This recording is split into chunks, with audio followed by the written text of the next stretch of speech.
This is 11/6/2019. It's 9:20 a.m. in the morning. I'm at a B&B a couple miles away from Annie Maxim House. I had to take this relief vacation away from the problems caused by Christina at Annie Maxim House.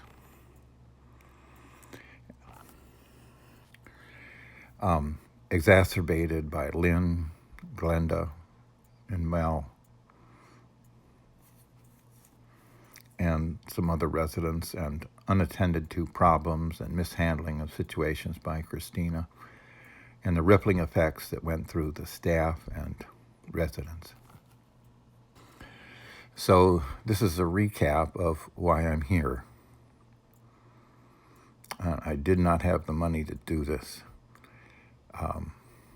This is at a B&B Sunday night, Monday night, Tuesday night, and Wednesday night, and I would like to have been able to stay longer, but I didn't have the money, and this is why it was so important for me to get away. So as a recap, I'm going to call this the Karen incident because that's the title that was given. Actually, the incident was not an incident. It became an incident because of how Christina handled it. What actually happened was a conversation at the end of dinner at my dinner table and the only people left there we're sitting at the far end near the fireplace, and I said something to Karen, addressing Karen and Annette, and Karen replied, and Annette replied, and everything seemed hunky-dory, and a couple minutes later, everything was not. And somebody saw this, probably Bernadette, because she was at the far end of the other table, and she was just staring with her blank stare at me again, which has caused a problem because of she's got some problems that I have indicated to Christina over the last year and a half or two. There's some kind of a onset of a psychiatric condition, or maybe a reaction to her continuing financial stress, which Bernadette talked with me about before she started undergoing this change, which resulted in her kicking my chair during dinner and saying she didn't, and staring at me and saying she wasn't. And, this is a situation that's gone unchecked, and it's been reported to Christina, and she has virtually been ineffective, and in some cases done nothing about it. And, but anyway, going back to the Karen incident. When Christina called me into her office at 700, there was Lynn, obviously there as a witness, and Christina kept fishing around. Initially, she just started fishing around in some kind of strange manner, like, I've heard such and such about bad feelings. Do you know anything about this? And I'm going, she wasn't giving me enough. She wasn't even asking words in full sentences. It was just kind of fishing expedition. She clearly had heard something, but she didn't want to tell me what it was. And, she said she liked me and she wanted open communications. So why didn't she just come out and ask me? Because I have nothing to hide. I had nothing to hide then. I'm not doing anything wrong. I'm not doing anything against her, any Maxim House or the board or at residents or nothing, I'm totally unaware of what she's talking about, But she kept going this and that, for a few minutes and eventually she gives up trying to get information from me about something that she's concerned about. And then she starts talking about that I told Karen where to sit, and it was Karen's first night here, and she was very vulnerable, and she was so upset. Karen was so upset, and blah blah this and blah blah that. And I said, look, well, I realize Karen is very upset then, and but she's obviously not going to want to talk to me. Would you speak to her since you've already spoken to her? And at that point, Christina says, well, no, in fact, I haven't spoken to her yet. Yeah, she said, I haven't spoken to her yet. And here I'm sitting there, and Christina is accusing me of saying things that I did not say. I did not tell her where to sit. Why did she even think that? Nobody had been privy to the conversation. I wasn't talking in a loud voice. I was having an intimate conversation with the two women at my table, and everybody were all hunky-dory about what had been said and everything. And Bernadette was the only person at the other table. Well, I don't know if she's the person. Us three were the only people at our table at our end. And she was there, and I think there's maybe somebody else sitting there. I can't remember, but I distinctly saw her just sitting there upright, just staring in this direction, and obviously trying to pick up on what we were saying or why she was saying. And this is exactly what she was doing the night a week ago when I called her out on it in the middle of dinner when everybody was talking and everything. I just said, why are you staring at me? Or stop staring at me.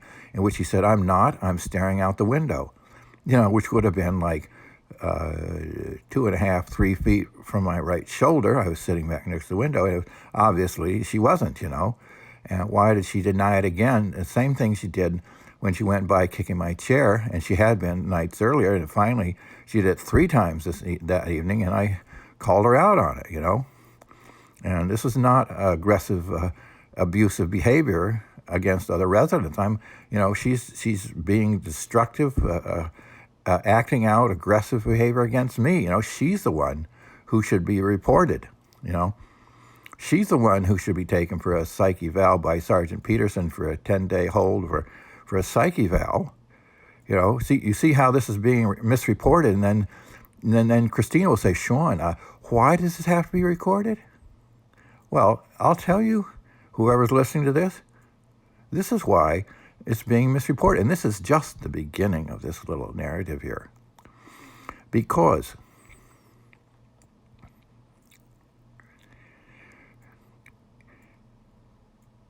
Christina, I was sitting right in front of her. She did not ask me what I had actually said. See? I said to her, I did not say that to tell her where to sit. I did not do that. And I did not mean that, furthermore. Christina did not go on and ask me what I had said, see? She went right ahead and assumed that, and as she came into my apartment a little later, we had a discussion about it some way when Lynn was there, as I remember, and so Christina, it was still in her mind that I had done something, that I had been the one who had caused hurt to Karen, but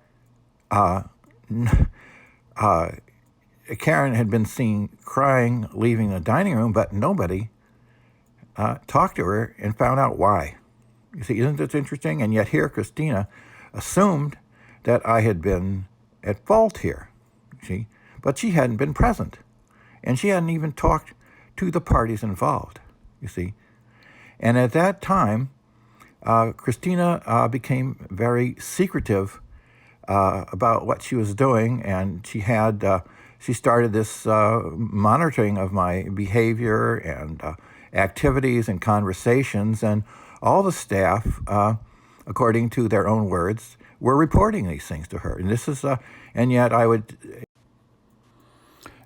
I said with Christina and Peterson that I wasn't being treated like others, and Christina would say, well, yes, you are, and clearly she was not, because she's already been into my apartment like 20 odd times in the years that I had been there to tell me to behave myself about some situation that happened with one of the residents, as one of the residents had reported me to her, and at no time of all these 22 times are odd now, maybe 25, she had never asked me, from my point of view, what I actually said or did. And she personally had never been present at any of these. In other words, she has never seen any of the behavior that she thought I had done, and she accepted that I had done by some other person. See? Again, she has never, ever, even one time there's more than 22, I know, she has never come into my apartment. She's always been upset with me and told me to behave myself, yet she was never present. This is somebody else's impression of something that happened, even maybe to themselves, that they reported me to Christina.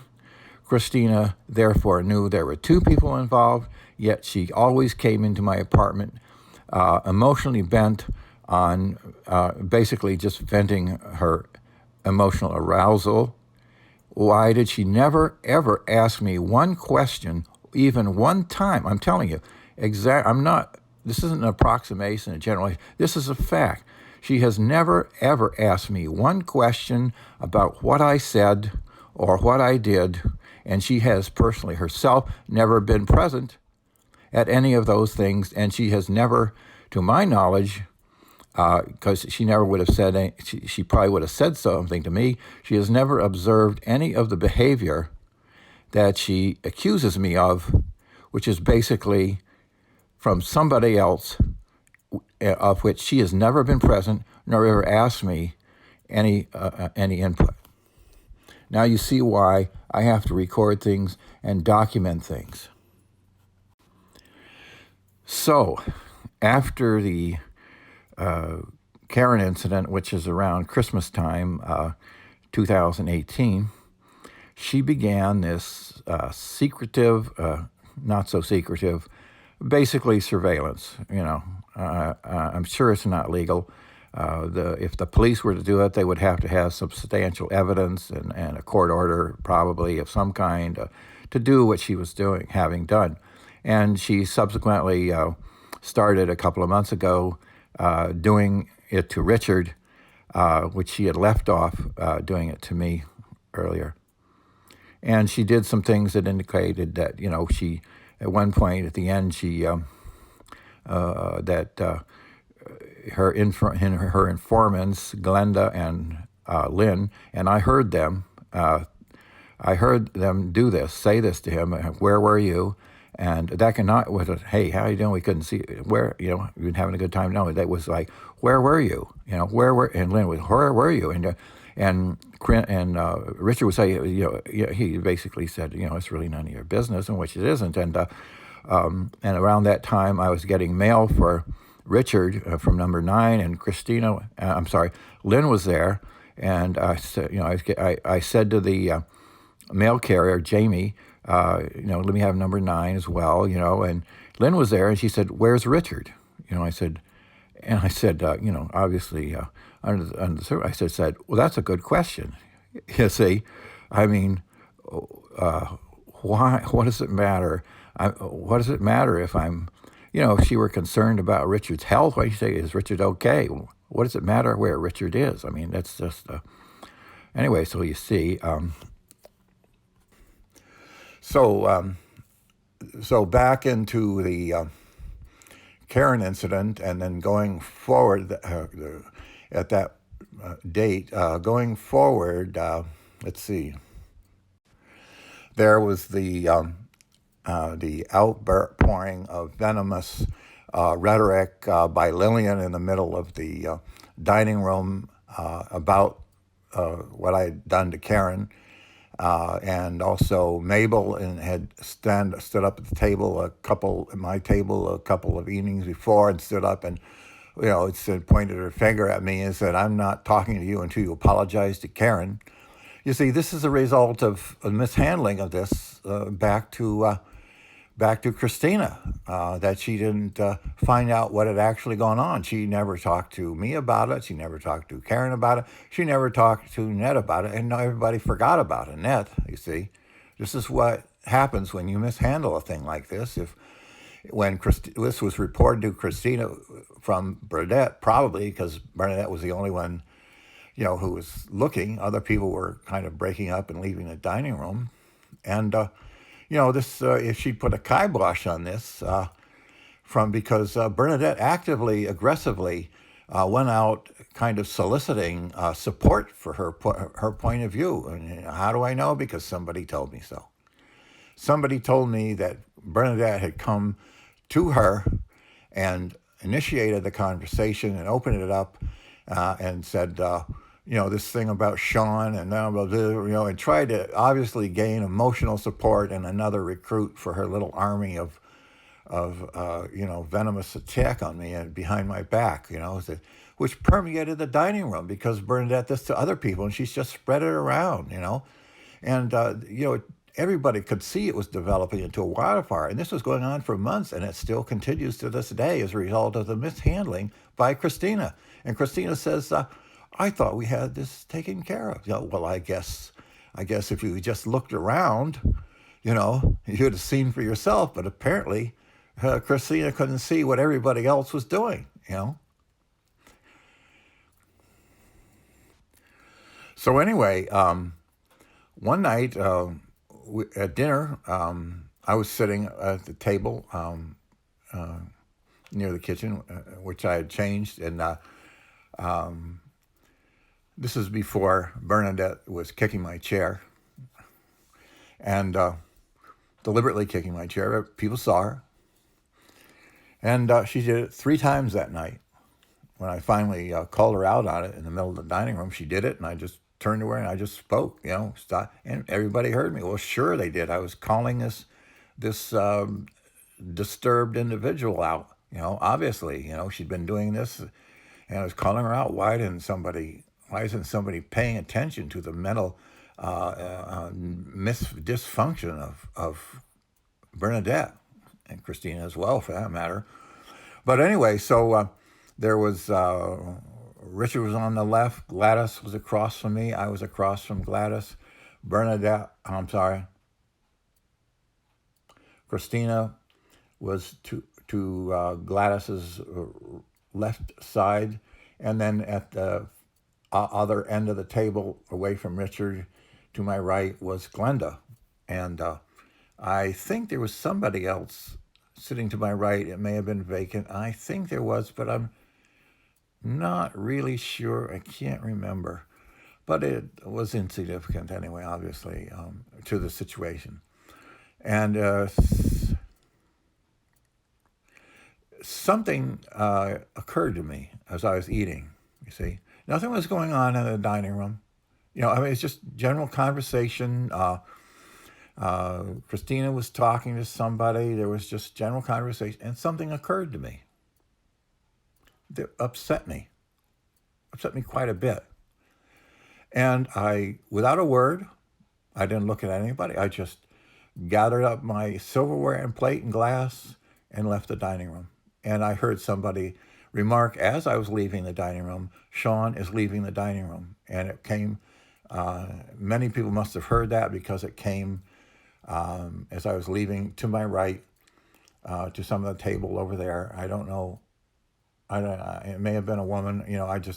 I was on my way out of the dining room. That's all. And I went into my apartment and, did whatever I was doing. I can't remember exactly what, but I got a phone call. My answering machine was, picked up about an hour later or so. And there was Christina on the line, say from her 706 office or 700, I don't know. But it was on the phone. And she says she wanted to talk to me. No, it was like, Sean, I want to talk to you, And just the emotional distress that she appeared to be under, I didn't know what it was about, And clearly I was not interested in talking to anybody, so just let it play out and deleted it. when it was done. That's all. I listened to it. It was nothing important that it concerned me. I don't know what was going on with her, but I was just not interested in handling another one of her emotional situations to be her person that she could vent on and use me emotionally. I had my own things to take care of.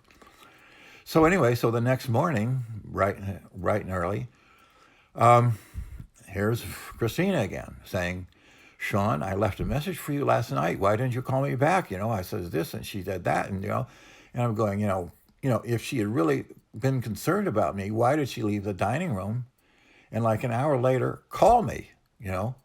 Why didn't she just come to my door at the dining room and say, knock, knock, knock, Sean, are you okay? Are you okay? If she had concern about me rather than herself, and I don't know what was going on with her. It's like, why did she become so paranoid starting at the Karen incident when she prohibited Dee from being alone with me or giving her rides? And what was going on? Why didn't she just come out and say, see, what was on her mind, you see? And so when I got this phone call in the morning, it's like, Sean, I left you a message last night. Why didn't you call me? And gee, I want to talk to you. So, what is she doing to me? If she was concerned about me, why didn't she say something like, Sean, I saw you leave the dining room last night or whenever, and you looked upset and distressed. Look, if you need somebody to talk to, if I can help, if help or anything, just give me a call. You see, now that's the type of call I would have picked up and said, yeah, I'm just going through some personal stuff. I'll be okay. You see what I could have, but she didn't give me, I couldn't, I don't know what was going, I didn't know what I was going to have. I didn't know anything. I just, so I wrote her an email and I said, look, I'm going through some personal things. I'll come back to the dining room when I'll email you when I'm coming back. Okay. I left it at that. Well, that wasn't enough. See, I left the dining room without saying anything. I ignored her first voice message. I ignored the second one, and I wrote an email. That's 4 times I've indicated in a number of ways that I wanted to be alone. Nothing wrong with that. I hadn't done anything wrong. I hadn't said anything about any that included anybody else, and it didn't. And so what did she do? She shows up at my door with Lynn about an hour before dinner time. And she shoves this piece of paper that she's obviously went out of her way to Xerox out of the residence handbook, which she then rewrote after this evening. She says, I said, I can't read it. I don't have my glasses on, It says, why don't you, because Christina and Lynn were there. So she said, it says that you have to come to dinner if you're a resident here. You see. I said, well, okay, and I went to dinner, subsequently, and I came to dinner, and Richard said, I didn't expect to see you here. I said, well, Christina forced me to come. He said, what? I said, yeah, Christina forced me to come, Well, I got home that night, and I picked the paper up, and I read it, and the first sentence says, residents are strongly, according to the meals program, residents are strongly suggested, blah, blah, to come to dinner, share. It does not say have to. It says strongly suggested, and other people have been told they have to come to dinner if they're a resident here. But the guidelines in the resident handbook, page 6, clearly state in black and white, are only strongly suggested to come to dinner. It is only strongly suggested that come to dinner. Those are the words. Interestingly enough, the next sentence at that time, before it was rewritten from that evening, Christina almost immediately wrote it. The next sentence said, if a resident chooses, notice the language, if a resident so chooses, they simply, not to come to dinner, they simply have to notify the cook, which is what I had done. And the resident, it then says the resident will prepare their meal for themselves in their own apartment, or go out or for dinner or whatever. So you don't have to be upset. You can just say, I'm going. You don't even have to tell people why you're going. But suppose you wanted to go out to dinner with friends, which happens all the time with various residents. You just notify the cook, that you won't be at dinner. This is not a big deal. And that's all you have to do. And you eat out somewhere. But I had specifically told Glenda that I would not be coming out to dinner for a few days, but I would, because I had some personal stuff to work out, had nothing to do with anybody. And I've never told anybody what it was, and I never will, because it's none of your frickin' business. It's some personal stuff. I wanted some days, something occurred to me, and there's some personal stuff that I wanted to work out. Why was Christina trying to force, she had some angst, worry that had developed in her for some reason, because I never indicated there was anything related to her or anybody else here at Annie Maxim House. Why was she doing this? Because then Glenda reported that I wasn't coming to dinner, and that's why Christina and Lynn showed at my door with this piece of paper that said, they told me, because I couldn't read it, that I had to come to dinner. And so when I got home after that dinner, I saw the next sentence that says, look, if a resident so chooses, just notify the cook. You don't have to say anything else. Just notify the cook that you're not coming to dinner, that evening. Of course, yes, we all know there's a sign out, to sign out for dinner at 1 p.m. And notice that this was, going forward, this was going to be, I was notifying the cook essentially days in advance of that. So that was not an issue. And that was not brought up. So now it appears that now it's 5 or 6 times I've indicated to the staff, and specifically to Christina, had been reported to her, that I was working on some personal stuff. Yet she has been overriding my request time after time after time after time, and I when I got home and read that it was perfectly okay, and she obviously had just not put her eyes to the next sentence. First of all, the first sentence said only strongly suggested to come to dinner. The second sentence said exactly what I had said, that I chose not to come to dinner. I had notified appropriately the cook and expected to cook the meals to myself in my apartment. Why did she overlook that? Why did her eyes just not read the second sentence?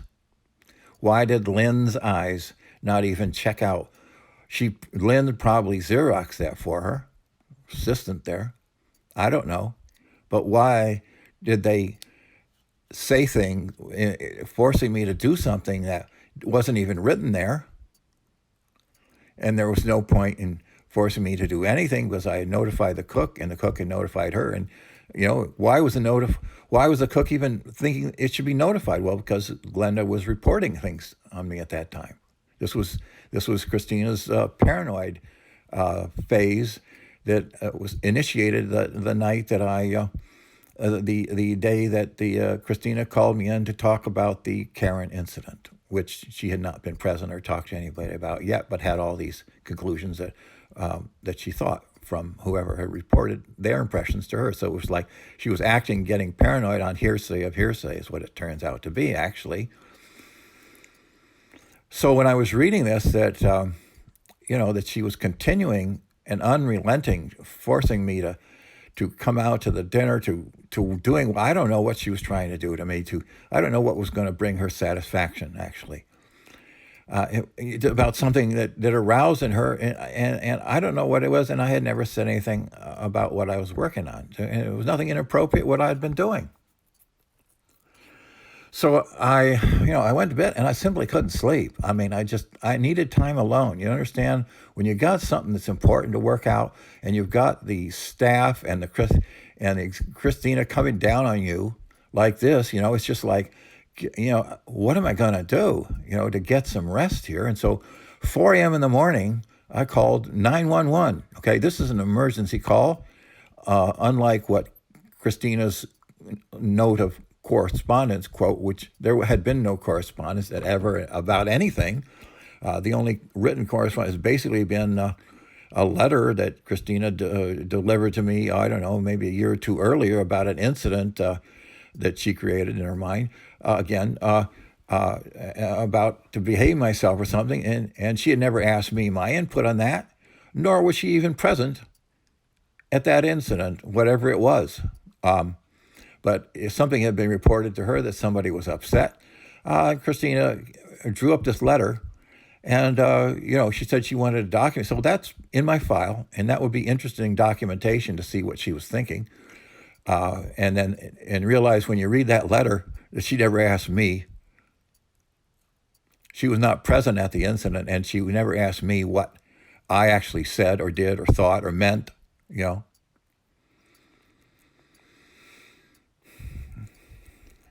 She did this all the time.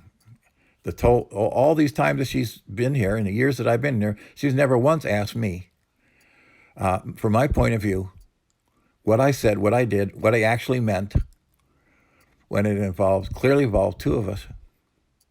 Yeah, if you ask her, does it take two to tango? She'll say, yeah. But those are her words, those are not her actions. And that's the big deal.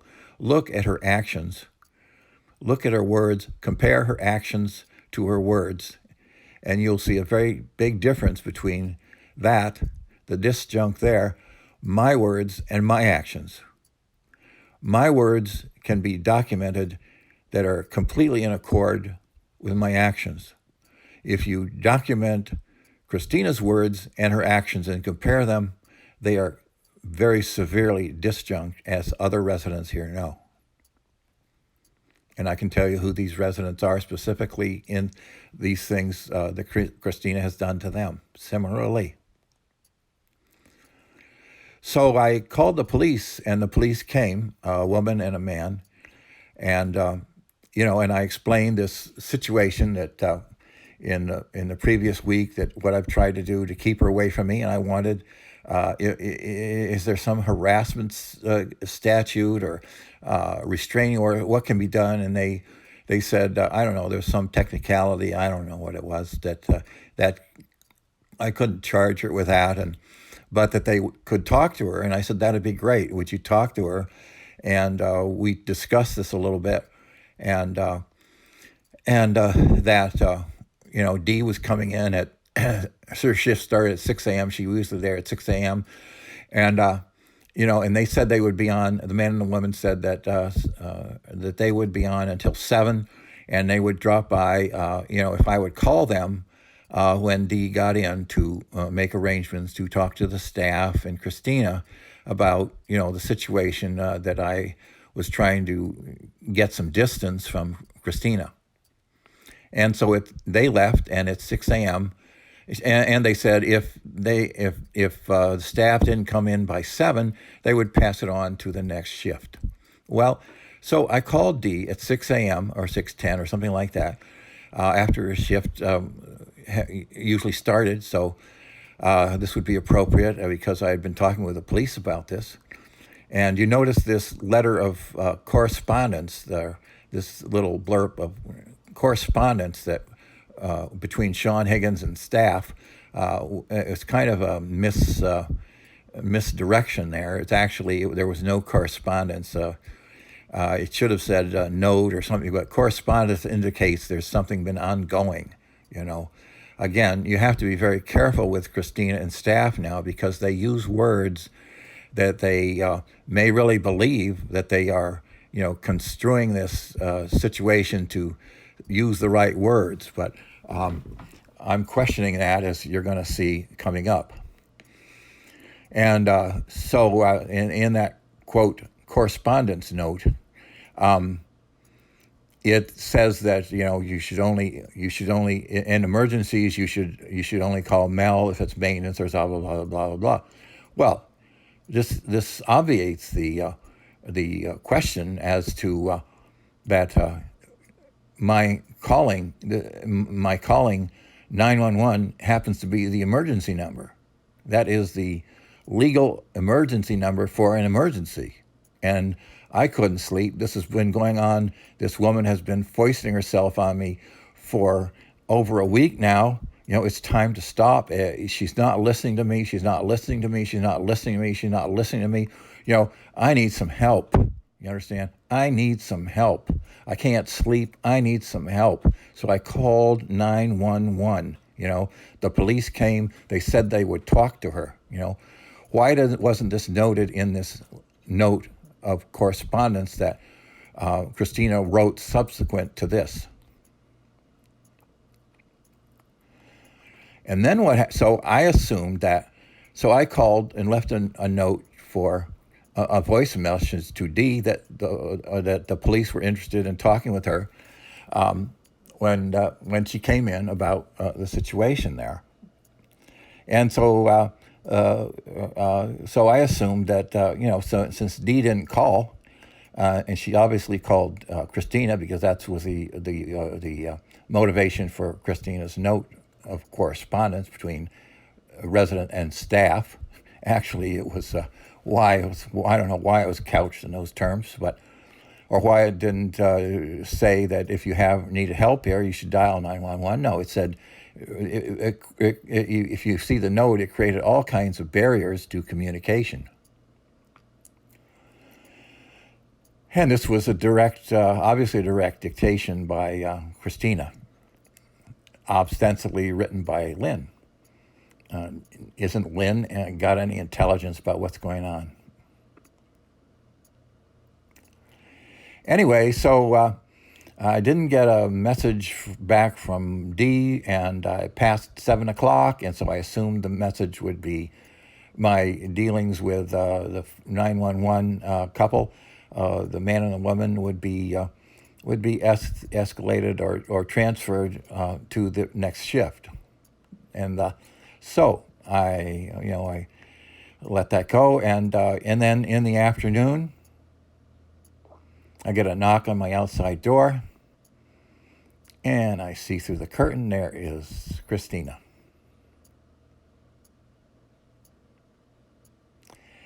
And that standing there is this beefy guy, Sergeant Peterson. Knock, knock, knock, knock. Sean, we want to talk to you. Now, if this isn't a trump card that Christina has pulled out of her impetuous and demanding and insistent need to get me to talk to her. No, get her to talk to me. Notice, we want to talk to you. I have no need of talking to her. This isn't a wellness visit. Check. She has some kind of a need to talk to me about something, and I do not know what it is. I do not know why she became so paranoid after the Karen incident, that conversation, why she prohibited Dee from being alone with me in my apartment ever, or giving me rides. It was not a matter of any safety issue, that she was concerned for the well-being of Dee. You can talk to Dee about that. Dee and I have never had disagreements. We always have amenable conversations and relationships, and that's the way Dee is with everybody here.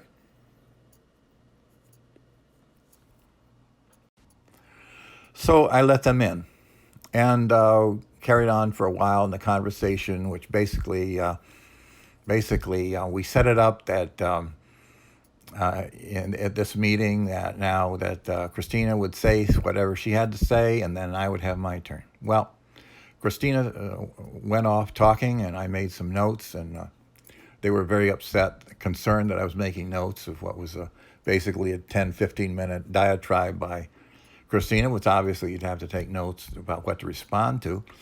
And so Christina nearly sounded like she was finished. So I said, "Are you finished?" And she said, "Yes." Okay. So I listened to her, and she said yes. And very few people can do what comes next. I said, "Okay, it's now my turn now." Now she was supposed to listen to me. I did not interrupt her at any time. I did not say anything. And there was some very important misinformation that she was delivering to Sergeant Peterson. including the fact that I was bipolar. And yet Christina had told me that she doesn't know the symptoms of bipolar, and she wasn't interested in knowing the symptom of bipolar. Yeah. And Sergeant Peterson would ask me, "Are you off your meds?" Well, that's a totally ridiculous question. He would say, "Are you on your meds?" He said, and I could go into that of why it's totally freaking ridiculous question. He knows nothing about the words bipolar. He knows nothing about the medication. He knows nothing about the effects of that. Neither does. It's just Christina is ignorant about it. He's ignorant about it. See, you can be on your meds and be manic. You understand? You can be full mania, yet be on your meds. You see, the meds had nothing to do. Obviously, I wasn't showing signs of being bipolar, you see. And first of all, neither of them know what those signs are. And Christina would say, "Oh, I've seen this, and I see that, and it looks like you're off your medication. Would you contact your therapist, please?" Well, the things that she was saying are not symptoms of bipolar. Yet she admitted then she doesn't know what they are, and she wasn't interested in seeing it. That, according to her words. So here we are, this very maligning, damaging transference of ignorance that the executive director, Christina, clearly knows she doesn't know what she's talking about. And Sergeant Peterson is using the same words, and he doesn't know what he's talking about. You see, because if somebody's bipolar, it varies, just like a suit of clothes varies. If you're being a real tailor, everybody wears. Bipolar appears different in everybody. It's not true in diabetes. You can take a reading, a blood sugar level, and A1C or blood sugar meter, and if they need insulin. If they're diabetic, but there's no such test for many mental conditions that are dysfunctional in some way. That doesn't mean that the individual is completely dysfunctional. You see. In some cases, it does, whether or not the symptoms are so great or not. See, and bipolar, if it's schizophrenia, this is a fairly difficult situation. But bipolar, it isn't. You see, and if a person's bipolar, you're not going to know. That's all. Even a psychiatrist know. And I made a video about a particular incident with Dr. Herzog, where clearly he couldn't tell, even though I was fully blown mania phase at that time. And I was sitting right in front of him talking, and he said, I can't tell. He said, "So what is wrong with you?" I said, "Look, these things are all functioning okay." And I delineated named all the things that you would normally say, and I paused at the end. She said, "So what is wrong with you?" And I was specifically there for him to evaluate me with a psyche valve, see? And he couldn't see, and I said, "I'm in a full-blown mania right now in front of you." And then I said to him, "Well, you haven't seen the sheet, the first visit, you haven't seen that sheet." And I checked off 5 of the 7 symptoms that were going on, you see, and he couldn't tell.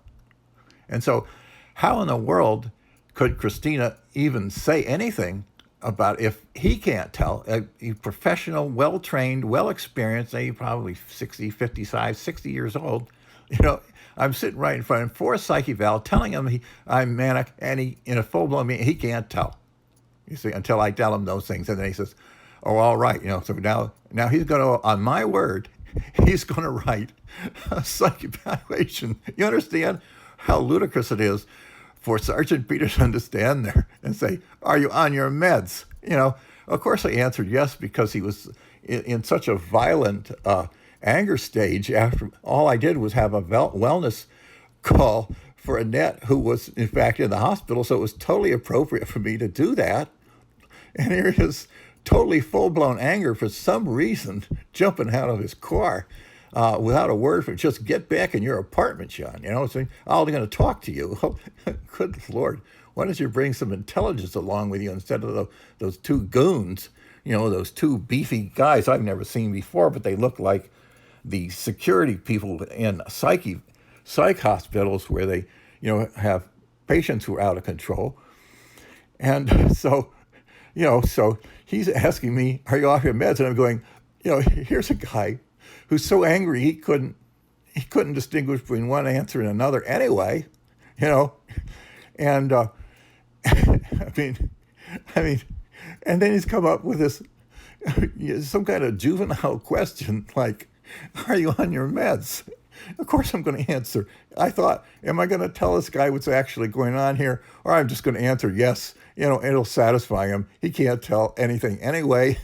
He doesn't even know what bipolar is. He doesn't know why the medication is. He doesn't know what the medication is, or even if I'm still on it, or if I've recovered, which happens. And it happened because actually already happened. But I tried to explain anything, but the only thing that was going to make this conversation go well, and I wouldn't get the crap beat out of me, is to say yes. No, he doesn't know the significance of the answer. He doesn't know the significance of his question. He's got no idea about it, and neither does Christina.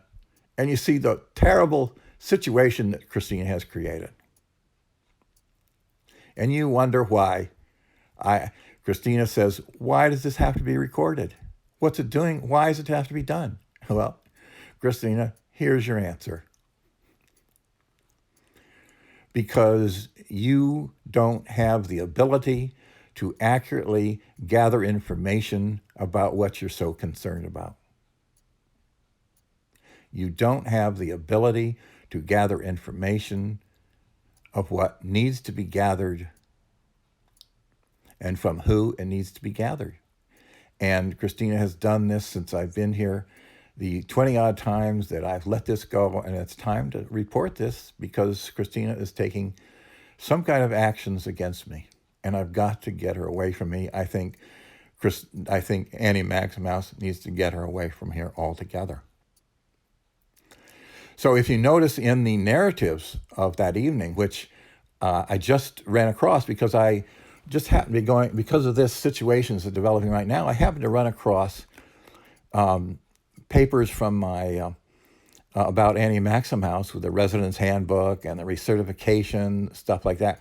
There was this thing that she had delivered to me that said correspondence. So I looked at that and I put two and two together. I said, you know what? I wonder what the attending officers put in their narratives for that 411 call, and also what Sergeant Peterson's narrative had been too. So I requested this formally through the application process at the Rochester Police Department, and I got back these two things: the narrative by the woman in the 911 4 a.m. call, and the narrative by Sergeant Peterson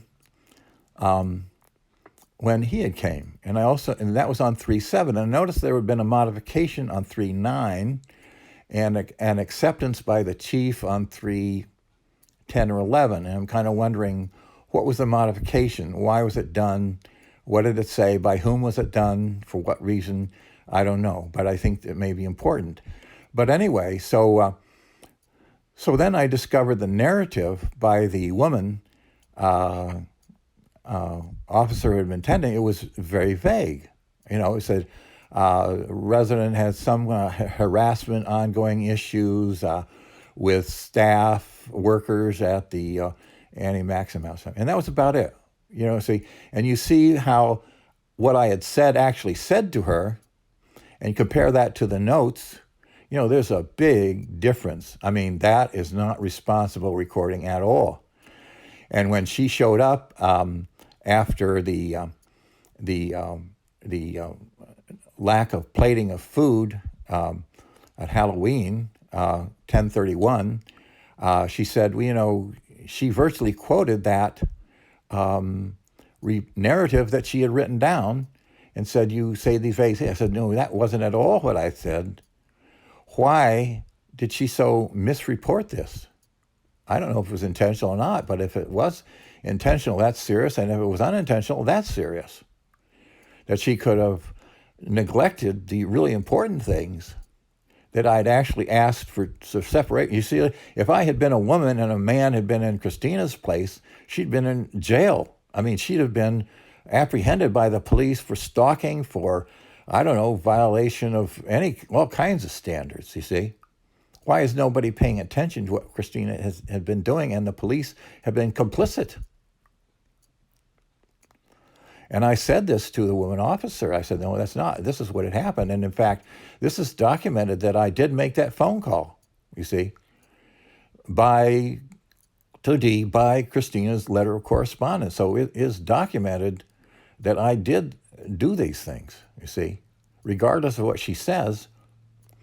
But then if you notice, she had like four lines, and that was like one or two sentences about that whole incident, which was an emergency call as far as I'm concerned, as you can tell.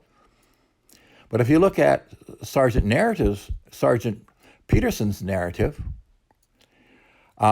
which took over space over a little longer, maybe 15 minutes longer than the 4 a.m.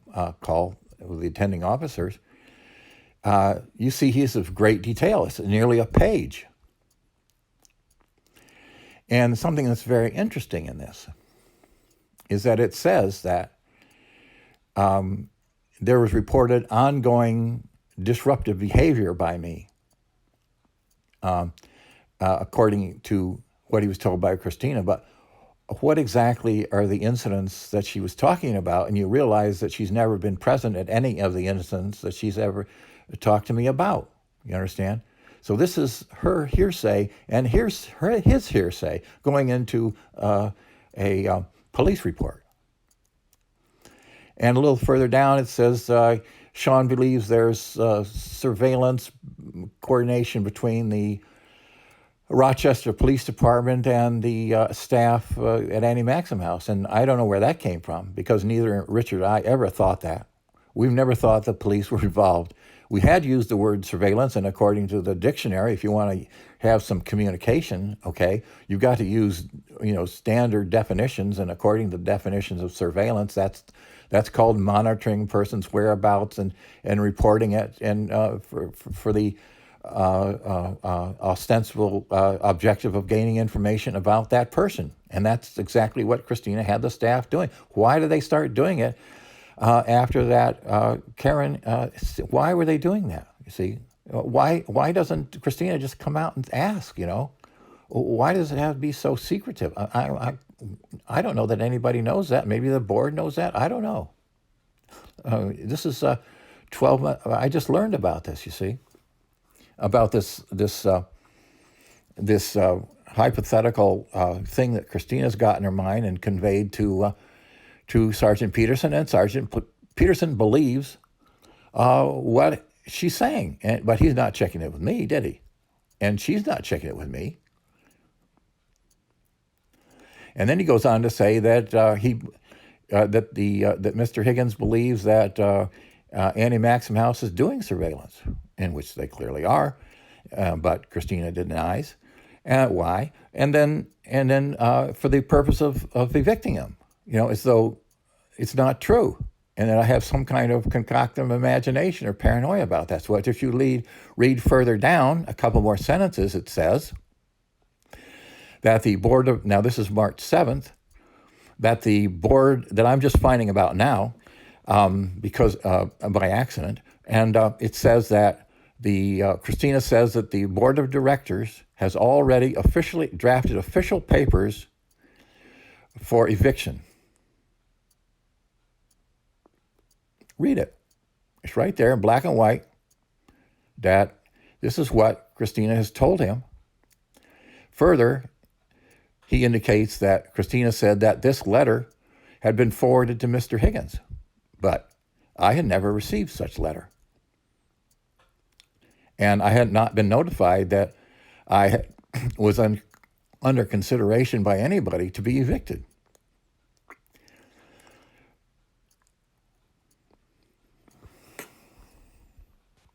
Now, if this letter actually exists, I don't know if it does any more than the quote resident that Lynn indicated she was plating food for, when everybody was supposed to plate their own. If this letter, I'm not sure it existed. Somebody would have to check with the board. But you see, you do realize that this was March 7th. This letter would have been drafted before that. When? I don't know. But now you see, do you think I was paranoid? All this surveillance was going on. If this letter actually existed, uh, I guess maybe they were looking at evicting me. See?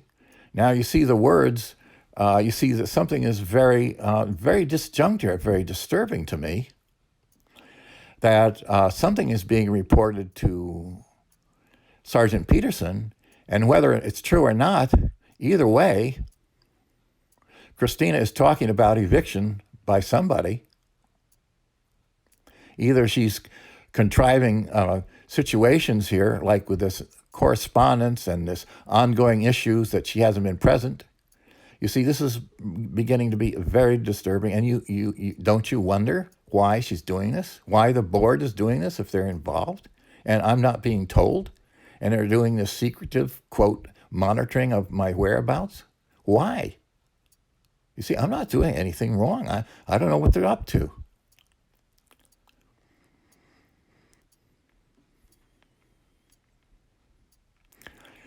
And then it says, right there, the reason that Christina asked the police to be in attendance is she wanted documented the delivery of another letter to me. What other letter? Why does it have to be documented? I never received a letter at that visit. If this was the reason the police were called, Sergeant Peterson called, and there was no letter delivered, and that was the express purpose of his attendance, why didn't he notice that there had been no letter delivered?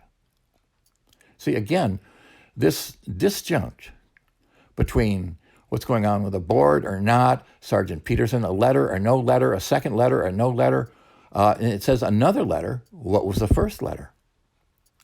Was it that note of this, quote, correspondence that she'd gotten to me sometime previous, but probably on the morning, I don't know when I think that correspondence, it was dated 3/7, but I don't know when that letter was delivered. There's no indication on the delivery date, but it was clearly after the 911 call that I made to keep her away from me, which she didn't do and ended up forcing herself on me. And, basically at that, with this forcible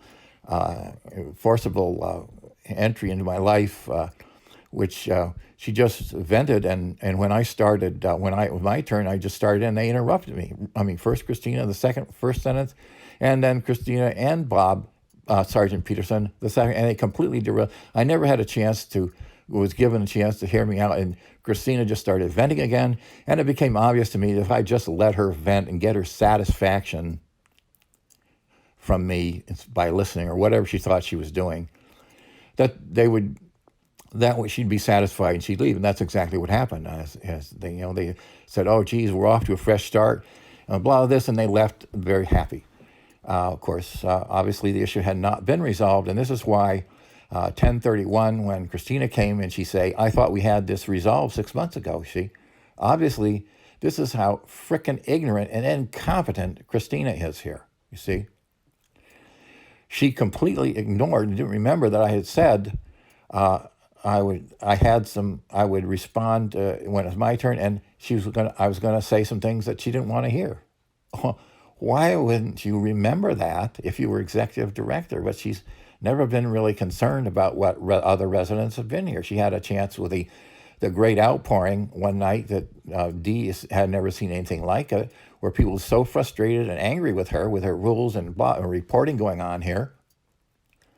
And Christina would come to talk to me the next day about it, her impressions from somebody, Dee and Bernadette or whoever. But Christina did not ask me what had gone on. No, she was angry with me, but she didn't ask me what had gone on.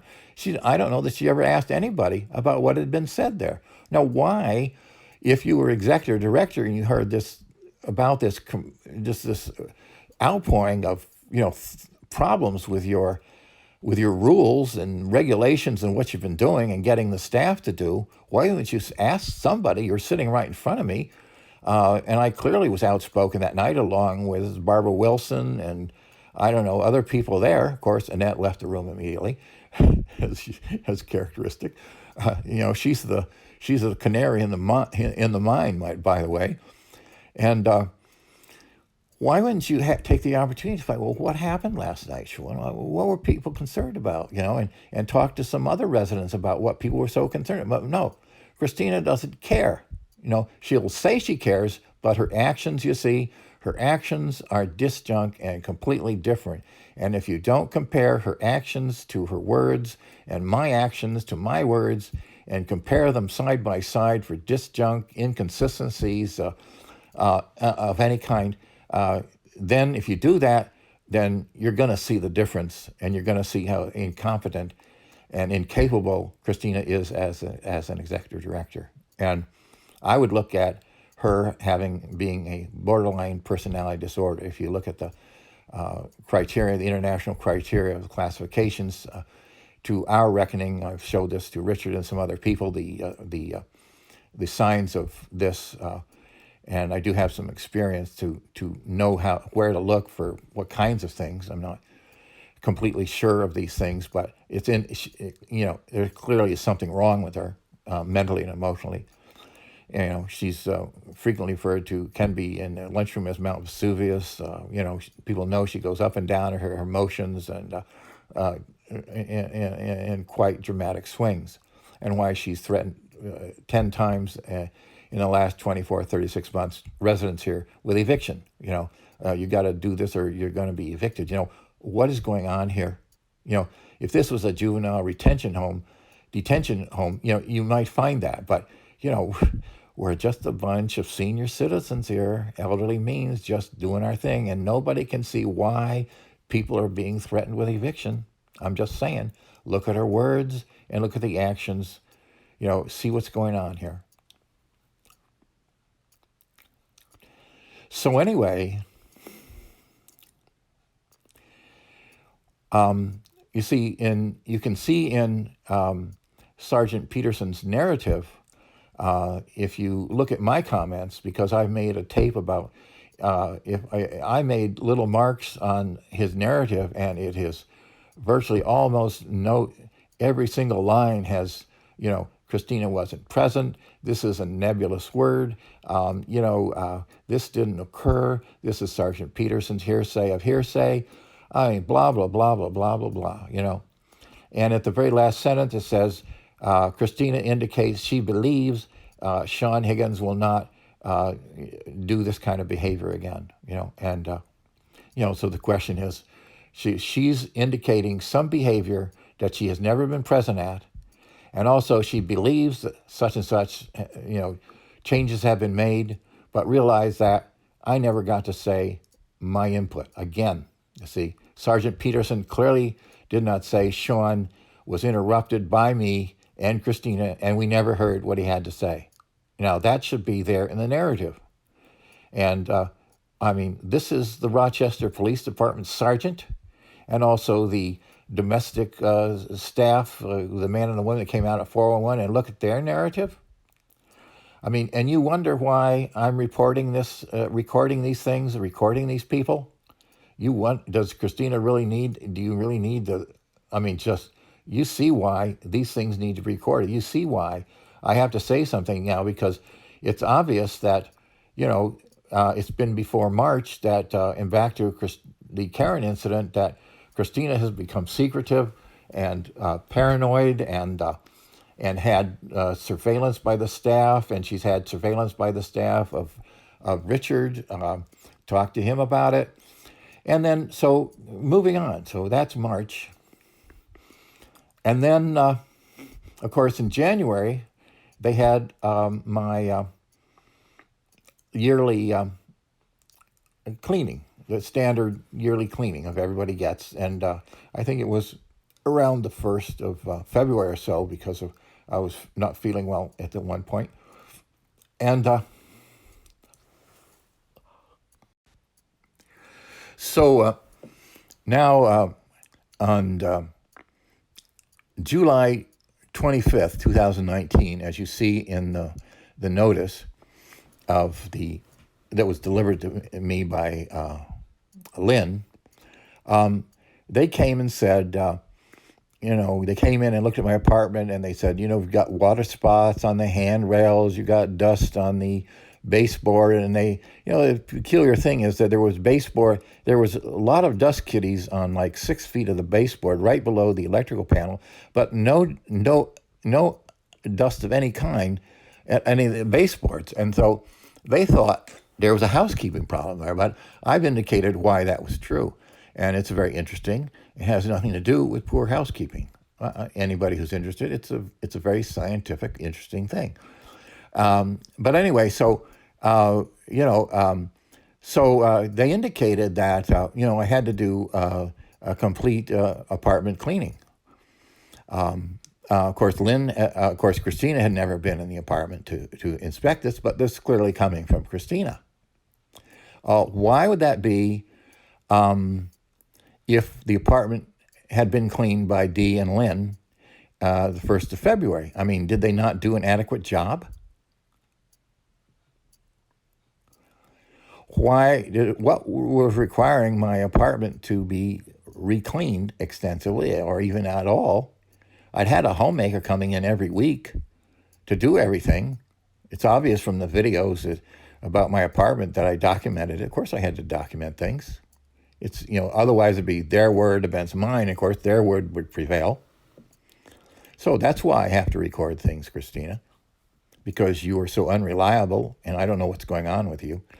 And you're not telling anybody what you heard. I don't know if the board knows what you heard. I don't know if you're relaying things that in a manner that describes things accurately about what's going on with me. And I don't know why if the board were drafting these letters to evict me, why some board member didn't come by and visit me, and talk. I don't know why some board member hasn't come by in the 10 years I've been here. Why? I don't know anything about any of the board members. They come once to 2 months or something and sit for lunch, some of them. And, why has nobody come by in 10 years and just to strike up a conversation, And I talked to Annette. I said, she's been here 33 years. She's never seen a board member come by and just chat. I mean, some ancillary miscellaneous conversation at a lunch, I've had 2 such with Bruce over 2 years. And, that does not count for knowing anybody. And yet here's the board drafting letters for eviction, trying to make things good do things for the resident, making rules and all those things, and yet they've never sat with anybody. How can you possibly conduct business relationship with people that you've never met? If we were hogs, perfectly understandable, Suey, come get your dinner, and we had been told by the staff we should feel privileged that we're getting any food at all, Suey, come get your dinner. We'll make you nice and fat, I mean, what a bunch of crap. Why in 33 years has nobody ever stopped by and just to chat? 33 years.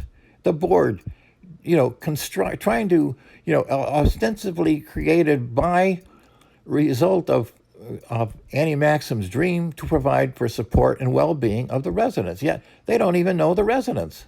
And Christina is obviously not capable of objectively doing this, but it doesn't matter. Why would you, here you are living within a mile or 2 of this place, you're on the board for the express reason to help out the lives of the residents here, and you don't even know them. How could you possibly even conceive that anybody could do such a thing?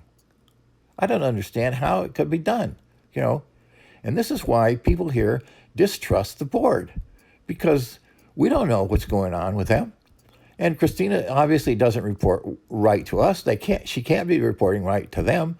Why aren't they concerned about her reports? The reports that she must be giving them about me, that they would draft a letter of eviction. Why don't they even realize there's somebody else involved here besides Christina? You see, this is very concerning, and you wonder why, this has to be recorded, and other residents are seriously concerned too, and they want Christina removed. I think, and Lynn too. I think it's a really good thing that needs to be done, obviously, and that's why this needs to be recorded, and people need to be recorded so you can see the difference between people's words and people's actions here. And if you compare the two, I think that you'll understand some things if you don't, rather than listening to just Christina, or Sergeant Peterson, or the couple that came by the 911 call. So the cleaning of July 25th, 2019, that I was being required to do, of course, if it didn't pass, of course, it would be evidence for eviction because Christina has used that before. A few years ago, she was concerned about the cleanliness of my apartment. Cleanliness, I don't know. And you compare it to the other apartments here, that's questionable. As I have taken videos of. And at that time, she had an 8.5 sheet of paper, full legal size, 8.5 by 11, and there must have been 6 to 8 things to do every day, and she handled it to me, and said, these are things you need to do every day. Of course, and said, if you can't keep up your apartment in the resident handbook, you can't stay here. Okay, so I had to do these. Well, it would have taken anybody. I have a homemaker here that comes here for 2 hours, and this list was greater than what that homemaker has to do, and it would have taken anybody at least 2 hours every day to do a whole list. And this was on the threat of eviction. So, this notice of July 25th, 2019, that Lynn brought to me, which Christina had not been in my apartment. Obviously, I was going to have to do this on the threat of eviction, literally. Okay. Why is this threat of eviction going around and around and around and around and around here? Coming from Christina. And if you look at the condition of my apartment, it had just been cleaned months. I did not have 5 parties here. My homemaker was here, and if you look at the videos, my apartment stays clean because homemakers make it that way, and I keep it that way. And if you see from the videos, it is clean, and yet they're requiring an extensive cleaning now. You see. And that's when Dee and Lynn come and say, you got water spots on the stainless steel grab bars in your shower. Yeah, well, what about the chrome in the shower? Why leave those out? I mean, what damage is water going to do, water spots, or water going to do to stainless steel? I mean, hello, stainless steel? Yeah, there are water spots, but they're different every time you take a shower. So why are you going to Windex these once a week? What is the point in that? And then Lynn comes by and says, you got to do this every day. We got to wash the hard watermarks off the faucets every day. Like there's going to be some buildup, like some kind of like stalactites that you're going to have to chisel off in a week or two.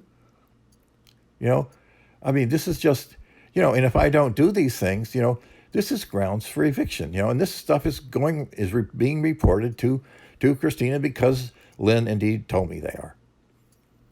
You see, and now you see, am I paranoid that something's being done here to gather some kind of information to evict me? Well, they are gathering information, that's clear. And could it be used to evict me? Yes, it could. And is there an official letter of being drafted already for my eviction? Yes, according to her, there is by the board. And yet I'm not being advised of this nor receiving these letters. There's 2 now letters, that one from the board, supposedly that had been forwarded to me, which it hadn't. And then this another letter being delivered with Sergeant Peterson, and that was the reason for that, and that wasn't delivered. You see, there's some, aren't there? Don't you realize how disconcerting this is? This is very serious. My safety here is at stake because if I get evicted, I don't have the money to rent an apartment. I get $192 a month, and that's it. and to find this government housing where they take 30% of your income, what do you got left then? You see, at 690, if you're getting 1,200, 1,500, or you could making whatever it is you could get for Social Security, I get the minimum Social Security. You see, because I was bipolar and couldn't hold a job. There's nothing wrong with my intelligence and everything, and emotions and everything. That's clearly documented by professionals.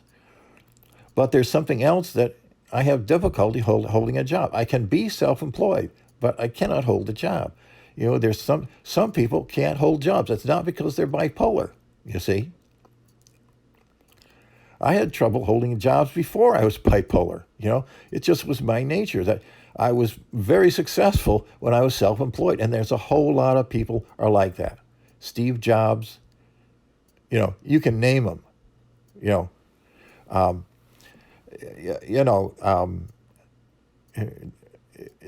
some people they can't stand the traces of employment. They can't stand being hooked up to a cart. They are Mustangs. They explore new, valuable things, bring things back. They're important to humanity.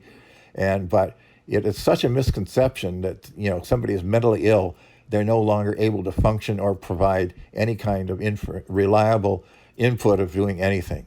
And that's kind of what is going on here in Christina when she reports this to Peterson. And they just, he's bipolar, maybe off his meds. We don't really need to understand what bipolar is. We don't even realize that we don't think we need to see its importance. Blah blah blah blah. So this is an uphill battle. So I have to document things for that too, so that people listening will, because people are going to say, "Oh, he's bipolar." Well, that means nothing. That's like saying somebody's sick. Oh, so therefore he can't balance the books. Therefore he can't deliver a dissertation before some colleagues at the university. No, it doesn't. But people, that's why it's so convenient when somebody wants to malign somebody for some reason, maybe unintentionally, because they've got some emotional problems like Christina, that she doesn't want to know what the symptoms are, blah. And so it's very convenient to say, oh, he's maybe off his meds, which she said twice to me over the years I've been here, and I wasn't, and she couldn't tell anyway, obviously. So this is why I'm here, because of this, and the police were called twice against me between 10:31 and 11:02 or whatever it was, and they were done this by Christina and Lynn, and they were completely wrong, as you can see. They were completely wrong, and they basically maligned me to Sergeant Peterson and others that, there was something going on here, and when the couple came to looking for unruly behavior, they didn't find any. They said, no, there's no unruly behavior here. The EMTs were here. Why? And there was no problem there. And they said, hey, you feeling okay? Yep, fine. Okay, so they left. So see, according to Christina and Lynn, they created a very serious mark in the police report, and that's why I have to rectify this. And that's why, Christina, things have to be recorded. And she said, we're back to where we were 6 months ago. No, we were not there. You thought you were there because you got your emotional rocks off on me, venting, as other residents know, like Richard, did you just come to vent on us? And you thought you were relieved, and you thought everything was fine now. See, according to the Sergeant Peterson's very informative, it turns out, narrative. And there you were, now 10:31, saying, we're back to where we were. No. We never left there. You left off in a dream world. You, Christina, left off in a dream world. You are out of touch. This whole 6 months, this thing in the dining room is still going on.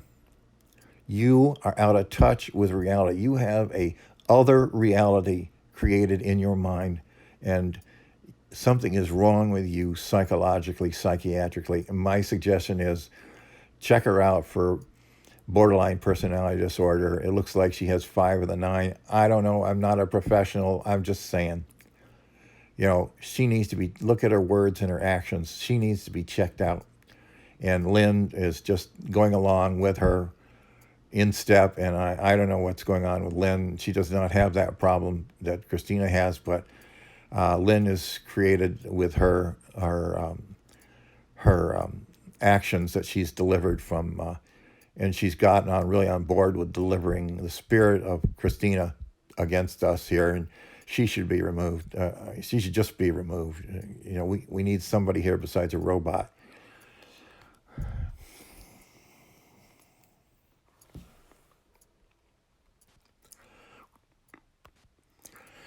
So we are not going back to where we were 6 months ago. We are where we were 6 months ago all the time. We have never left 6 months ago, but Christina apparently has. Well, glad to have her back finally. But then you see, she couldn't stand to being recorded. See, she wanted to document things in March, to deliver this letter that was never delivered. And now the police are there. We're recording this. They're recording it. I'm recording. We're all good with that. And Christina comes in and nope, don't record this. Just like Sergeant Peterson, nope, turn the recorder off. And then if you heard what happened after the recording was turned off, Christina had her say, and then I was to have my say.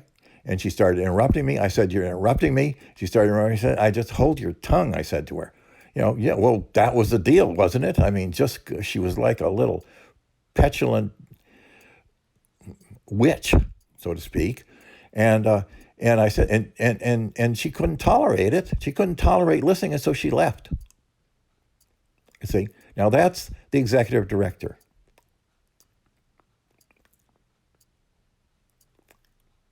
That's the executive director, Christina Gardner. She is totally incapable. Even when the police are present, she wouldn't allow the recording. Why? She says to me, "Sean," you can hear it in the recording, "Sean, why does this have to be recorded?" Well, now you see why it has to be recorded, Christina, because you can't tolerate it. And why? What have you got to hide, you see? What have you got to hide? What is wrong with you? Why don't you tell us why you became so paranoid after the Karen incident? Or you actually were paranoid before the Karen incident. That's why you called me in and did this obfuscation of your interrogation or information gathering and novice information gathering attempts. You obviously had heard something, and you were shutting down and becoming paranoid at that time. And why don't you tell people what you're concerned about? If you've spoken with the board, and then they drafted letters of eviction, why don't you tell us what went on? Why doesn't the board show me the letter? Why wasn't I informed? You see all the stuff that's been going on behind the scenes with the staff, Christina and the board and everybody here, ostensibly, according to Sergeant Peterson. And then it says, I may be paranoid that they're trying to gather information for eviction. Well, look at all the smoke, look at all the smoke. There's fire somewhere. And so something actually is going on that I'm not being told about. Clearly, Christina knows something about it. How much does the board know about it? Is there really a letter that they really officially draft a letter of eviction that they think was forwarded to me? And why knowing that there were 2 people involved, while they were considering eviction, why didn't somebody say, let's talk to Sean about what Christina is reporting? Because the board did not hear. The only thing that they've got to go on is Christina and her reports. And if she's reporting on somebody who needs to be evicted here, why doesn't the board talk to the person that she's reporting on? There are 2 points of view, and realize that Christina has never, if Christina is reporting on events that have happened concerning me to the board, you realize that Christina has never been present at any of the events that she's reporting about. In other words, some resident has reported their impression of something concerning my being present at that time to Christina. Christina has taken that as true without talking to me, never once, and apparently reported this to the board. And so the board is getting Christina's hearsay from somebody else's impression and never talked to me about it. You see why I'm so concerned. Why doesn't everybody just put themselves on record being recorded and say, this is what we heard, this is what we said, this is why somebody said, this is why we did that, and just say, let's compare notes and get everybody on board with what's actually going on with everybody, Let's see what the board is doing, see what they're thinking, see what they've actually done. See what Christina's thinking, see what she has done, see what she has reported, see what she's not done, talk to me about what I know about myself, what I have done when I have been present, talk to other residents about what it's obvious since the office visit concerning the, quote, Karen incident, that things here are totally out of whack. Totally out of whack. I'm not sure that anybody knows what's actually going on with anybody. You understand? And the police, the Christina has called the police against me twice in the previous 2 days. That's why I left. And it's obvious in the email that I said, look, things are out of chaos. I'm going on a little vacation until November 29th. It's now November 3rd.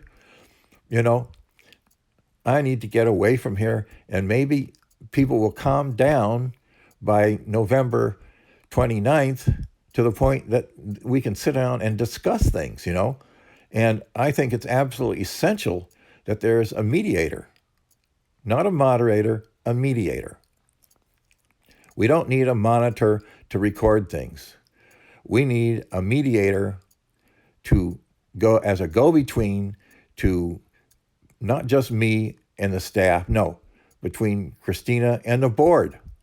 Let's see what that happens. Let's see there. And this needs to be documented and recorded in video. And it has to have everybody's consent. If, people aren't giving consent, this is I don't know how you people expect to resolve things without people being comfortable. Why does anybody have something to hide that they won't let themselves be recorded, But I think it's other residents want this to happen too. They know, and other people, professionals outside of Anti-Maxim House community think this should be recorded, I'm sorry, not recorded. They think it should have a mediator, And so many people think this is good and it would be a good idea. And now you see now it's been an hour and a half that I've been documenting, and you see how lengthy and involved the situation is here, that has gotten totally out of hand because the one incident that Christina created, and she's responsible for mishandling, and this whole thing wouldn't be happening, as far as I can tell, if Christina hadn't believed somebody who hadn't been present and basically gotten paranoid and started all these undercover kind of covert reporting. I don't know what's going on, and the board, what we reported to the board, I don't know. But that's why I'm here. 2 days into my stay, and I could easily use many more days and for things to change and figure out what needs to be done to change, because something changed obviously has to be done. Something has got to be done about Christina and Lynn, but primarily with Christina. Something is wrong with her. If something is wrong, if she's not reporting this to me, something would be, why would that be? And if something would be wrong with her if she were reporting this to me. And that's what I'm just trying to do, is report the whole thing. What other people have been involved and how I have been involved. So you can know where to start with an investigation into this, because this is what I am initiating for my own protection. Because with the second cleaning that was done on July 25th, there was no reason for that to be done. Christina had never been in to my apartment, and why is she now requiring a second grounds for eviction could be construed by Lynn and Dee. You see, I don't know. There's stuff going on that Christina is not saying why she's doing this.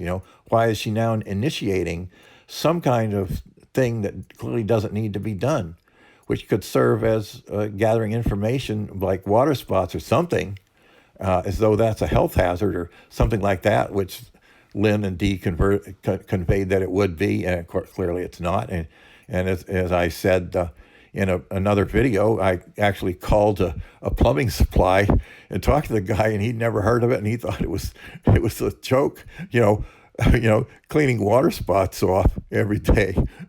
I mean, off stainless steel or chrome fixtures.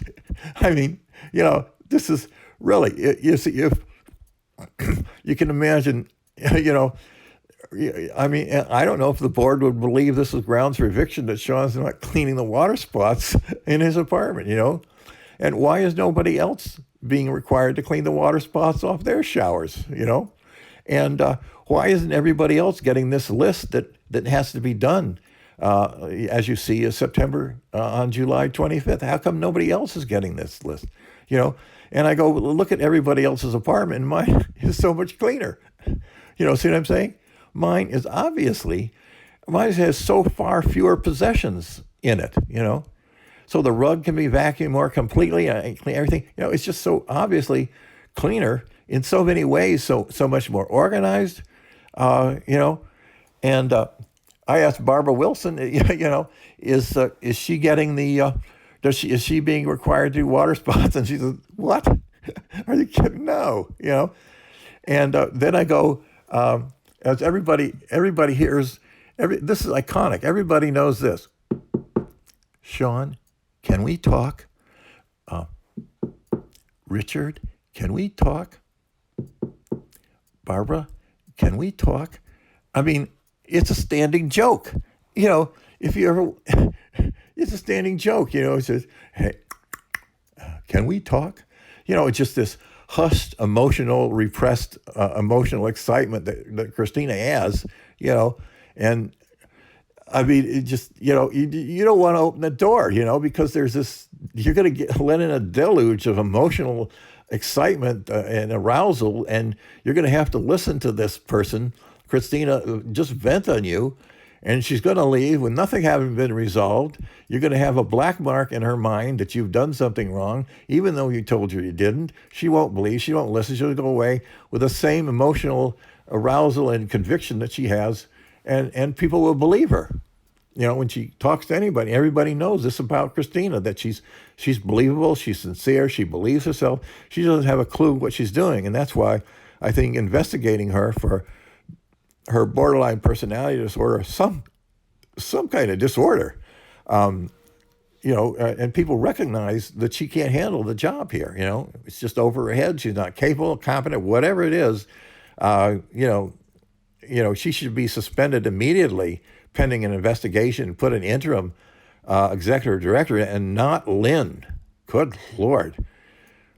She's got no direction at all. If she didn't have Christina, I don't know if she would know what to do at all, because she's clearly not interested in us either. She's never had any kind of interesting conversation, as opposed to Dee and Mel. Of course, Mel we used to, but now, he's kind of been overcome with Christina's intolerant rule, behavior, attitude, obviously.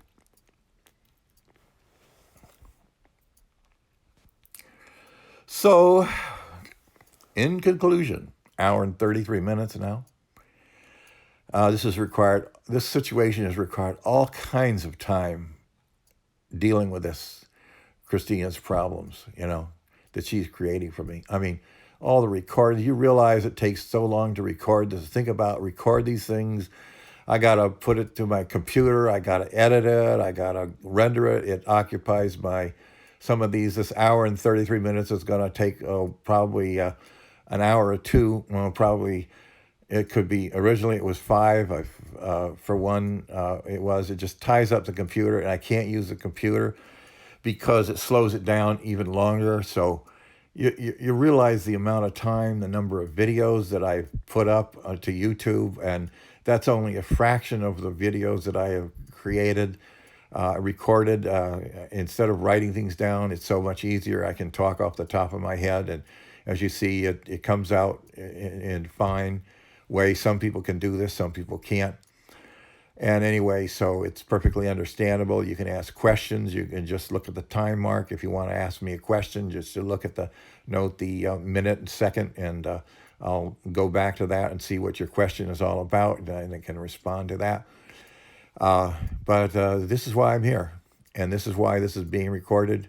I had to leave because the cops have been called twice on me erroneously, and they believed her. And I don't know if I stayed there. Sergeant Peterson was demanding that, on Monday that we would set up a meeting, and he should not be involved. He should not be allowed back at Annie Maxson House under any conditions. And I'm going to notify his captain of his behavior. And obviously, Christina put him up to it. Basically, he was relying on Christina's, and that's what you get when you have a person like Christina around. The problem that she creates for everybody in the community. It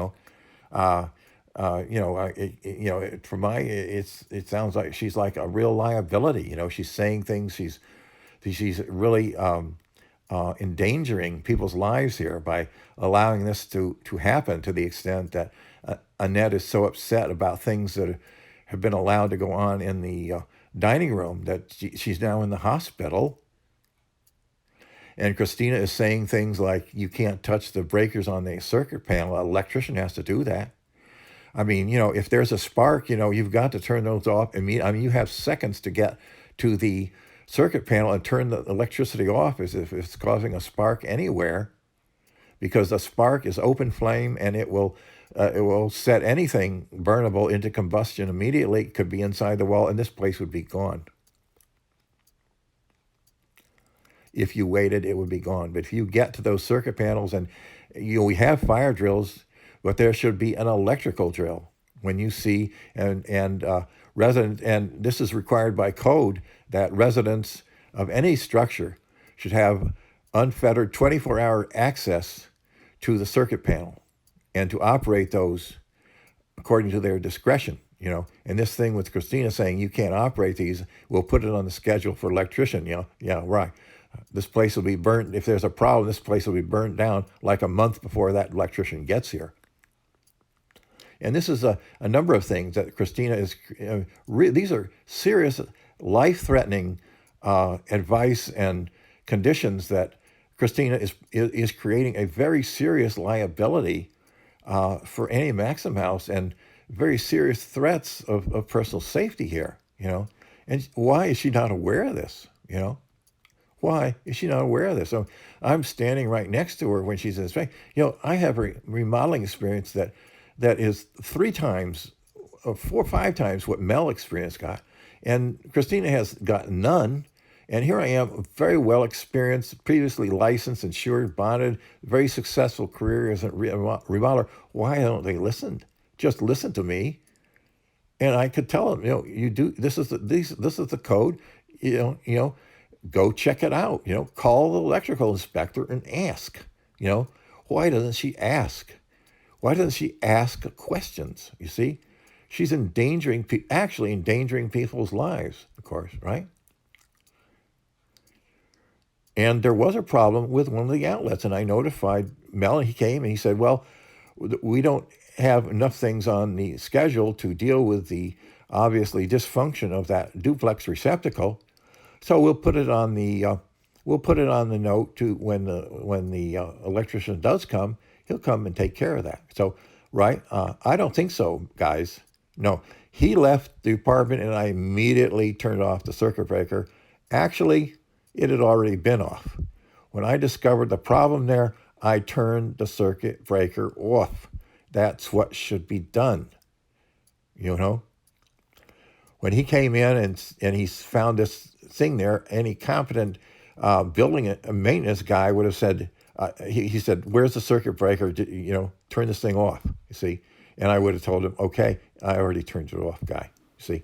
Nothing illegal about what I did, nothing unsafe about turning that circuit breaker off. But you see, if I don't follow Christina's directions to keep away from the circuit panel, you see, this could be grounds for eviction, right? No, well, I mean, look at what she's been doing. See, yeah, oh yeah, here's the deal. See, this is why this has to be recorded. Well, so I had a licensed electrician come and change out that duplex receptacle right away. Even as the circuit breaker, I need the circuit to operate because I need lights. Okay, So here was Mel thinking, okay, you can use the rest of the circuit, which means that duplex receptacle is going to be live. You know, and it's obvious that the short or something is inside the body of the duplex receptacle because the lower part works and the upper part was dysfunctioning. So it's obviously inside that. So that means it's inside the wall, guys, you know, and you're going to put that on the list when you happen to get an electrician? I don't think so.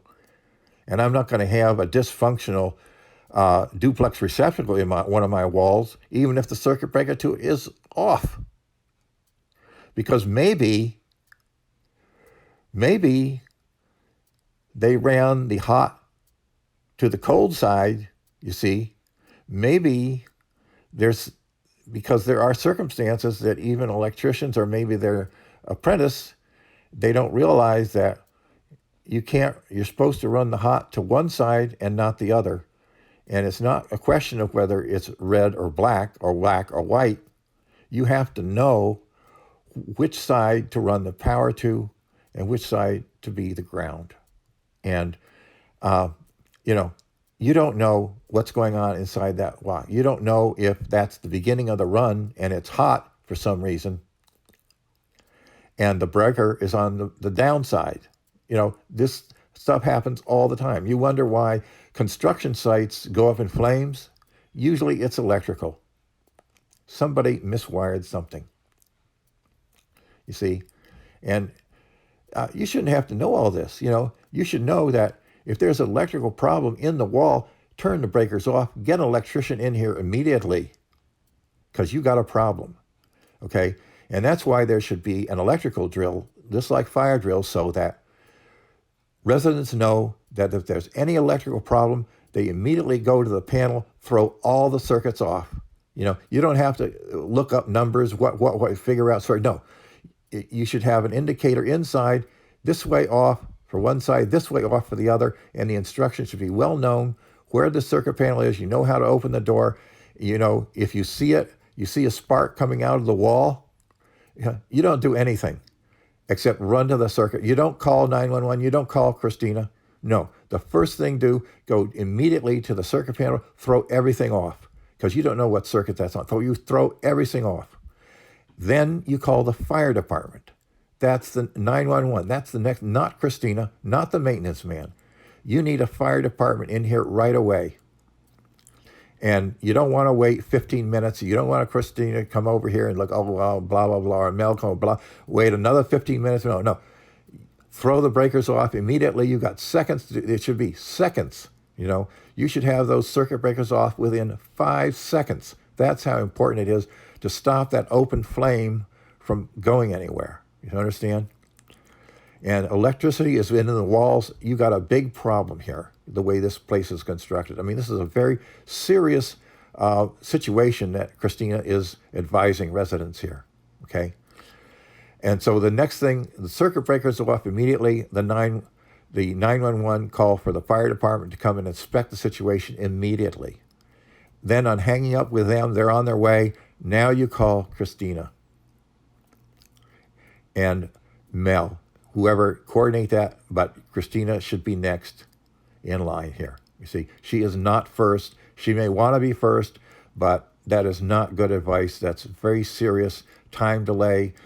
She's not going to know how to do anything but call 911. So why wait the 5 or 10 minutes to get a hold of her or Mel or 15? No. This should be an orchestrated fire drill according to the fire department and the electrical department. You don't have to take my word for it. I know this is the way it should be done. And I know I talked with Annette about it, and she didn't have a clue anything about the circuit panel, or that she could have access to it. There it is, right at head level. Just there, the circuit breakers are. If you have a short, throw them to the sides and call the 911. That's it, and that's and that's the best way to take care of that. Shut the electricity off and call some professionals in. Fire department, but no, professional fire department, because they can assess if there's a fire hazard, and if there's a fire in the wall, they can open the wall up immediately and take care of this unfire blocked construction if they have the time to get here by then.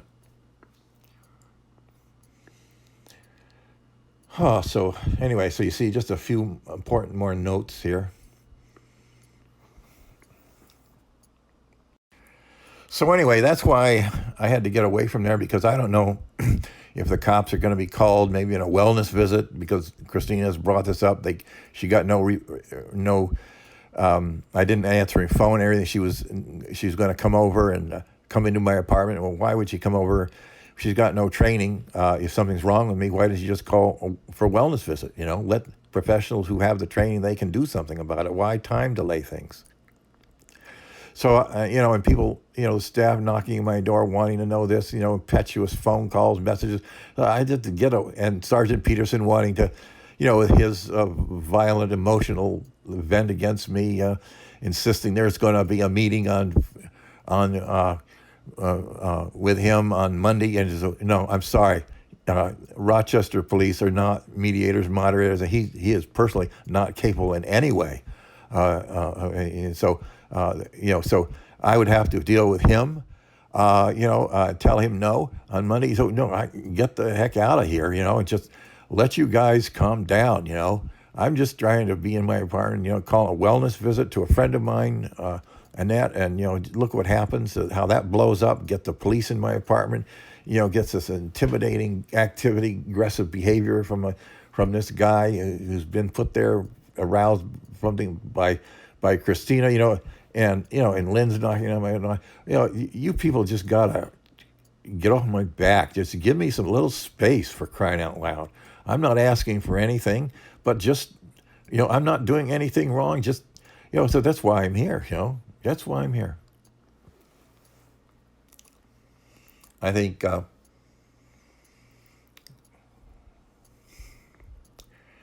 So obviously, they need some time to relax and calm down. Everybody, the police department, Lynn,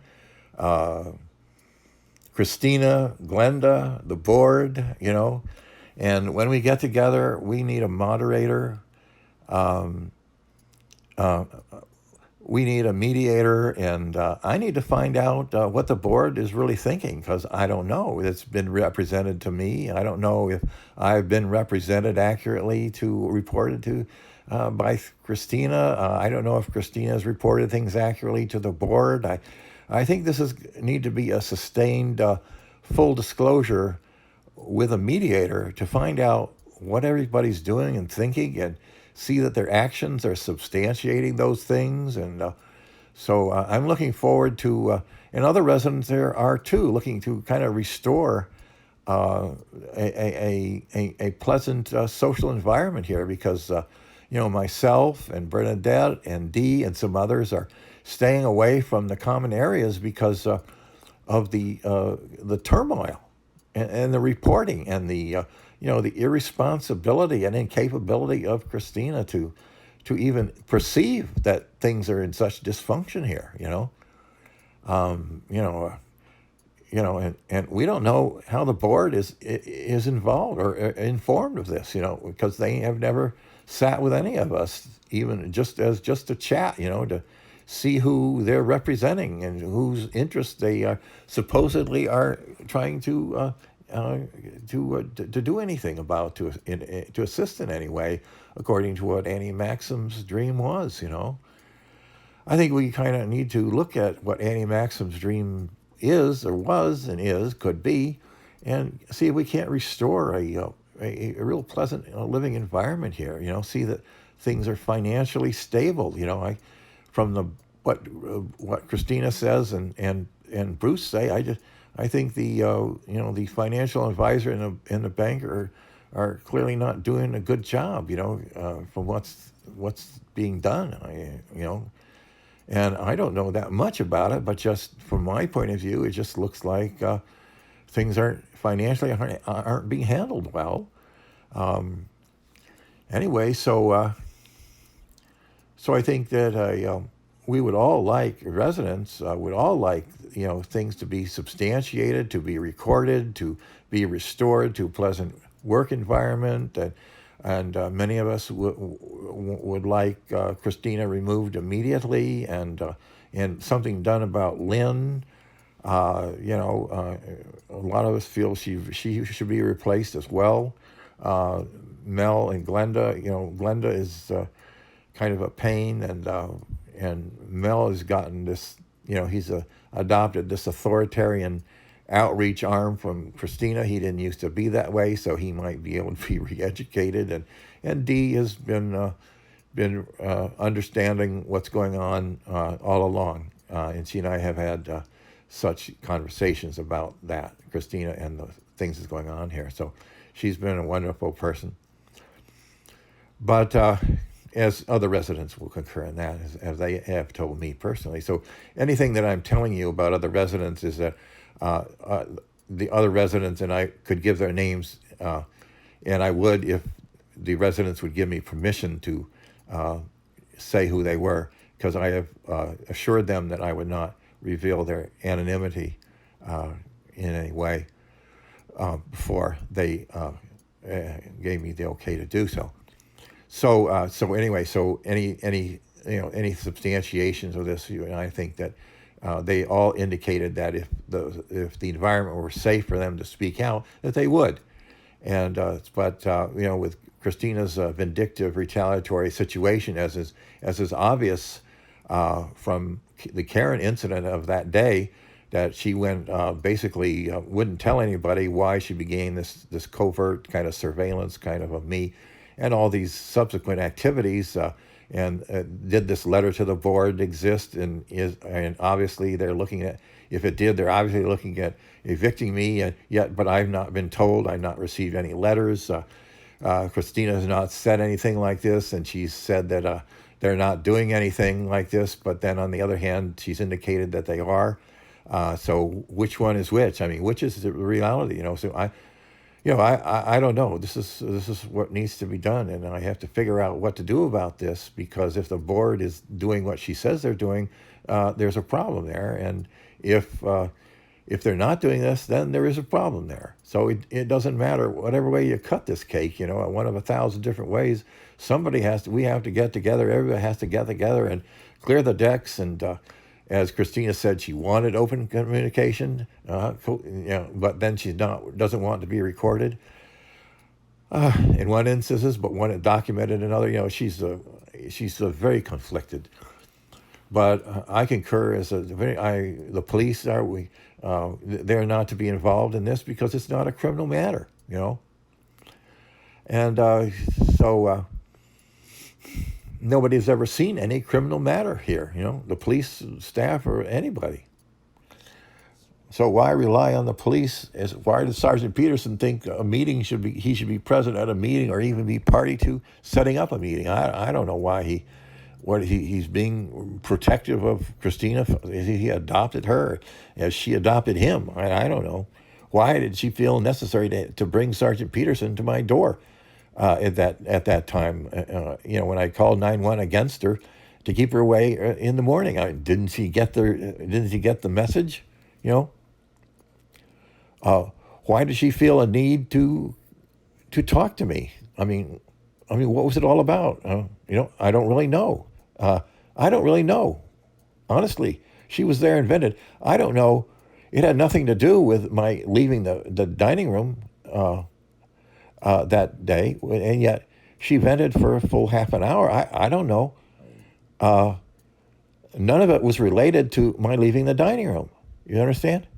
She vented. She had to bring Sergeant Peterson there to talk at me, get me to listen, finally, about something that had nothing to do with my leaving the dining room that Monday night. what happened to her that she recalled something from somewhere previously. For some reason, she had some reason to talk to me, to hear me out, for her to hear, no, for her to have me to hear her out. And I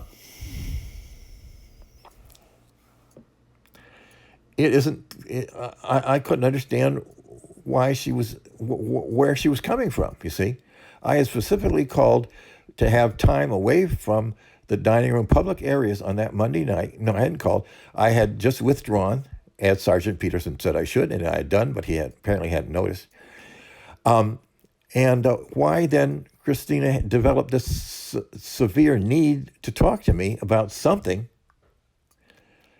And there she was venting there for half an hour about something that had nothing to do with my withdrawing from the dining room public areas. You see, something is wrong with her.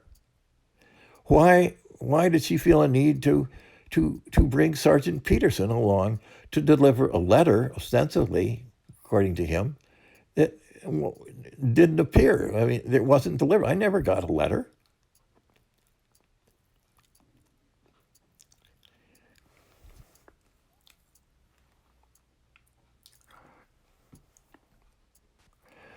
You see, sometimes questions are so important, you know.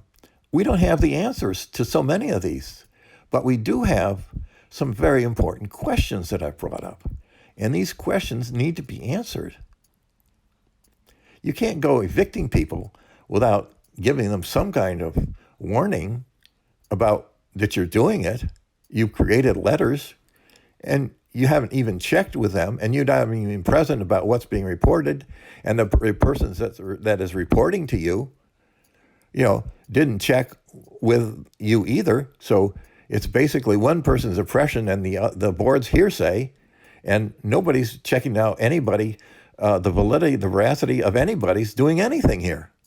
The board doesn't know the veracity of what they're doing. Christina doesn't know the veracity of what she's doing. And I don't know if I'm on target or not, because I don't know what you guys are thinking. You're saying you drafted letters that have been forwarded to me and they haven't been, and nobody's talked to me about anything, about any misbehavior. And Christina is saying things and she's doing covert conversation, you know, monitoring, and she's not admitting to it, and yet she's clearly doing it, and everybody knows she's doing it. You know, I mean, hello. I mean, there's chaos here. Yeah, as I said, there is chaos here, and you know, give this a month here, and see if things don't settle down. But that's not the point. Emotionally settle down, but the issues are not resolved, Christina. You can't just vent and walk out and say everything's hunky-dory if you don't get the other party's input, me, you see.